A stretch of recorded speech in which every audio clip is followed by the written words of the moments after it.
An abstention, and we know that Member Hart abstained from voting. An abstention vote shall be excluded from the count in determining the number of votes necessary to either adopt or defeat a question. So you have adopted rules which indicate to me that I am to consider Member Hart's vote abstaining from the vote as an exclusion in determining the number of votes necessary to either adopt or defeat a question. Yes. Right. So what you have now is 6-5. That is the vote, because we do not count Member Hart's vote because he abstained, and according to your rules, his abstention does not count. Either way. So you, Member Hart, are excluded from the count. Now I look then to Law Director Martuccio's identification of Rule 40. Rule 40 states votes required for passage. And it says the following number of votes is required for passage. Number 1, majority of members, 7 votes. Now, a majority of members, according to Rule 40, is 7 votes.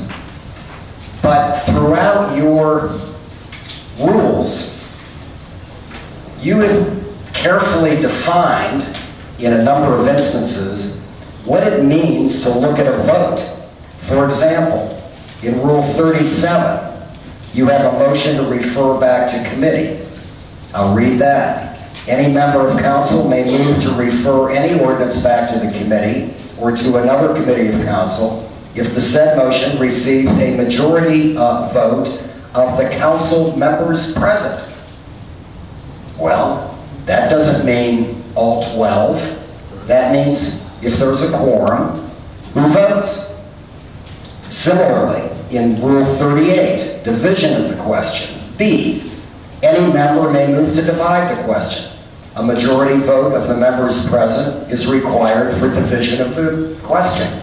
Again, that doesn't say 12. It says a majority vote of the members present who are required to vote. Now, I turn finally to the state law. The state law is obviously, and I think what we lawyers call preemption. The state law preempts our rules.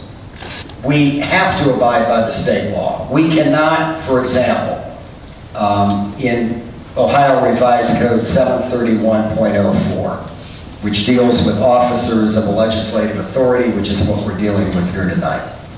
We cannot say that, oh, we'll pick our officers in 20 days, or we'll pick our officers in 11 days. We cannot do that. The state law says within 10 days from the commencement of their term, the members of the legislative authority of the city shall elect a president pro tempore, a clerk, which we're going to get to eventually, and such other employees as are necessary, and fix their duties, bonds, and compensation.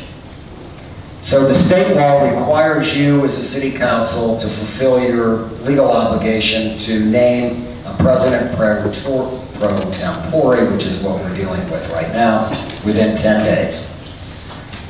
So I look, lastly, at Rule 5, coming back to Rule 5, where it seems to me that Rule 5 is designed to select a vice president and a first vice president, which we have described, I think, kind of confusingly, a majority leader and assistant majority leader.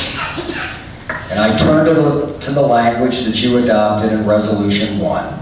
Candidates for such officers shall be nominated and seconded and voted for by roll call vote, and no person shall be elected unless he or she receives a majority vote of council members. I believe that majority vote of council members can be interpreted 2 ways.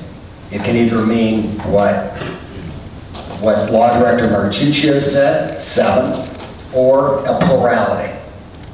taking into consideration the abstention by Member Hart.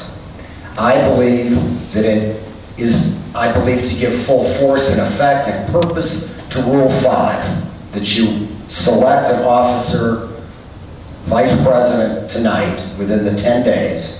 I believe giving full force and effect and purpose to Rule 5, majority vote means a plurality. Therefore, the vote is 6 in favor of Member Morris, 5 in favor of Member West, and Member Morris, in the chair's judgment, is elected the Vice President of Canton City Council.